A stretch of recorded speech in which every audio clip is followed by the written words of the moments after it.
आमच्या मागण्यांची सरकार चेष्टा करते। हेक्टरी 22,000 म्हणजेच कलमाला 220 रुपये जाहीर केले। हा कोकणातल्या आंबा उत्पादक शेतकऱ्यांचा अपमान आहे असं म्हणत शेतकरी नेते राजू शेट्टींनी सरकारवर आरोप केलेत। काँग्रेसने कायदा सुव्यवस्थेवर बोलणं म्हणजे चोरांनीच पोलिसांना उपदेश करण्यासारखे। काँग्रेसवाल्यांनी आपल्या अपयशाचा हिशोब जनतेला सांगावा, मग गृहमंत्र्यांवर आरोप करावेत अशा शब्दात भाजपचे प्रदेश प्रवक्ते राम कुलकर्णींनी काँग्रेसला उत्तर दिलंय। गृहमंत्री म्हणून फडणवीसांचे योगदान काय असा प्रश्न काँग्रेसने विचारला होता। बेकायदेशीर एलईडी वापरणाऱ्या मासेमारी बोटींवरील कारवाईसाठी तपासणी मोहीम व्यापक करा असे निर्देश मंत्री नितेश राणे यांनी दिलेत। मासेमारी रोखण्यासाठी त्यांच्यावर कारवाई होणं गरजेचं आहे। बोटींवर अधिकाऱ्यांनी अचानक भेटी दिल्या पाहिजे अशा सूचना मंत्री नितेश राणेंनी बैठकीत दिल्या।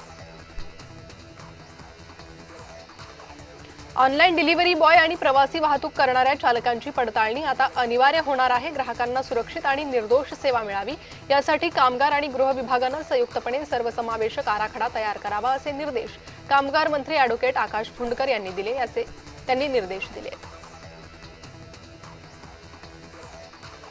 राहुरी विधानसभा मतदारसंघाच्या पोटनिवडणुकीसाठी उमेदवारी अर्ज भरण्याच्या शेवटच्या दिवशीपर्यंत 30 उमेदवारांनी 42 अर्ज दाखल केले। त्यापैकी मंगळवारी झालेल्या छाननीत 7 उमेदवारांचे अर्ज अवैध तसेच 23 अर्ज वैध असल्याची माहिती सहाय्यक निवडणूक अधिकारी तथा तहसीलदार डॉक्टर अमित पवार यांनी दिली। वर्धा जिल्हा काँग्रेसमध्ये जिल्हाध्यक्षपदासाठी इच्छुकांनी हालचालींना वेग दिला असून जोरदार लॉबिंग सुरू आहे। आमदार श्वेता सिंग यांच्याकडे अनेकांची नावं सादर झाली आहे। त्या सध्या जिल्हा दौऱ्यावर असून कार्यकर्त्यांशी संवाद साधत संघटनात्मक आढावा घेत आहेत।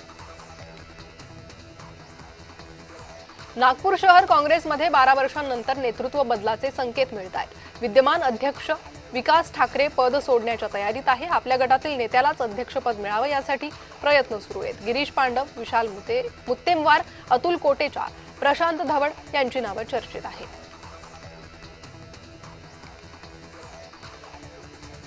गॅस टंचाईवरून घाबरण्याचं कारण नाही असं आवाहन राष्ट्रवादीचे नेते प्रफुल्ल पटेलांनी जनतेला केलंय।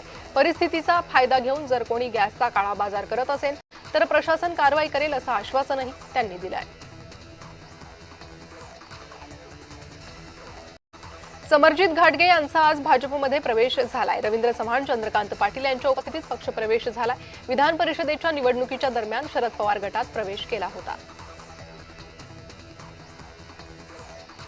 जीपी मुंबई विमानसेवा जलदगतीनं सुरू करा असे निर्देश मंत्री नितेश राणेंनी दिलेत। सकाळी आणि संध्याकाळी 2 वेळा विमानसेवा देण्याबाबत विचार करा अशा सूचना मंत्री नितेश राणेंनी बैठकीत दिल्या।